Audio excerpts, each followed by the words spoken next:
Hello বন্ধুরা, তো দেখো মানে কারেন্ট তো ছিলই না, তো এই সবে কারেন্ট আসলো, তো আমি অন্ধকারে সেজেছি, তো কেমন হয়েছে জানি না, আর সিম্পলি সেজেছি। তো আমার এই শার্টটা কেমন লাগছে অবশ্যই তোমরা কমেন্ট করে জানো। আর আমরা আজকে রথের দিন কোথায় যাচ্ছি তোমরা তো বুঝতেই পারছো, তো চলো সেখানে গিয়ে তোমাদের সাথে দেখা যেতে যেতে। তো আমরা পাইনিয়ারের মাঠে চলে আসছি, প্রথমেই নাগরদোল্লা, তো তারপরে দেখো দুটো রথ রাখা রয়েছে। তো পাইনিয়ার মাঠটা এতটাই ফাঁকা রয়েছে, দারুণ লাগছে। মন্দির মানে প্যান্ডেল মতো করেছে।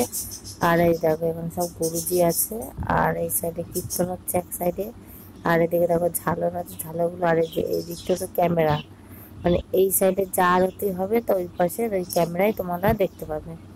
তো আরতিটা এত সুন্দর হয়েছে, মানে আমি তো দেখেই যাচ্ছি, আমার তো আসতেই ইচ্ছা করছে না। মানে এই জায়গাটায় আমি গিয়েছি, মানে আমার মনটা একদম শান্ত হয়ে গেছে, এতটাই আমার ভালো লাগলো। তো যারা যারা যাওনি তো যেও দেখি, একদম মনে হবে যে তোমরা মানে পুরীর রথের ওখানে তোমরা চলে গেছো। মানে দারুণ লেগেছে, দারুণ। ঠাকুরগুলো যেরকম সুন্দর, আর যেরকম আরতি করছে গান করে, আর এখানে একটা এই যে ওরা ক্যামেরা করছে, যেটা হয়তো টিভিতে হয়তো দেখাচ্ছে লাইভ। আর পাশের যে স্ক্রিনটা দেখলে, সেই স্ক্রিনেও এইটাই দেখাচ্ছে, এই রথের এইটাই ঠাকুরটা। আর বাইরেটাই ভোগ দিচ্ছিল। আর এক সাইডে ঠান্ডা জলের জায়গাও করেছে, যে দর্শকরা আসলে ঠান্ডা জল খাবে। তো আমার এই জায়গাটা এতটা ভালো লেগেছে। তো অবশ্যই তোমরা পাইনিয়ার মাঠে যেও, যদি বারাসাতে আসো তো পাইনিয়ারের মাঠে গেলে এটা তোমাদের ভীষণ ভীষণ ভালো লাগবে।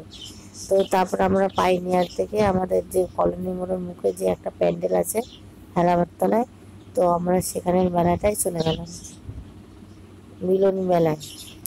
তো এই দেখো এখানে মানে অনেক ধরনের কসমেটিক, ওই একটা মেলায় যা যা থাকে।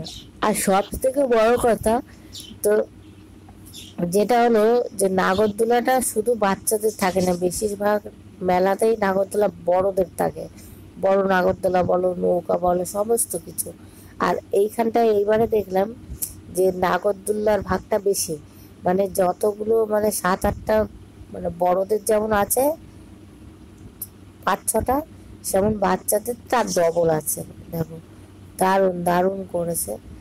আগের বারের থেকে এবারটা একটু বড় করেছে, কিন্তু মাঠটা বড্ড ছোট হয়ে গেছে। এটা যদি পাইনিয়ারের মাঠ হতো তো আর একটু ভালো লাগতো, জায়গাটা অনেকটাই বড়। তো যাই হোক, তো আমরা এই মেলা ঘুরে, এই যে আমরা এখানে ঘুরে চাউমিন ফুচকার দোকান থেকে আমরা বাড়ি যাবো। তো চলো টাটা, বাইরে ভালো লাগলো অবশ্যই লাইক কমেন্ট শেয়ার।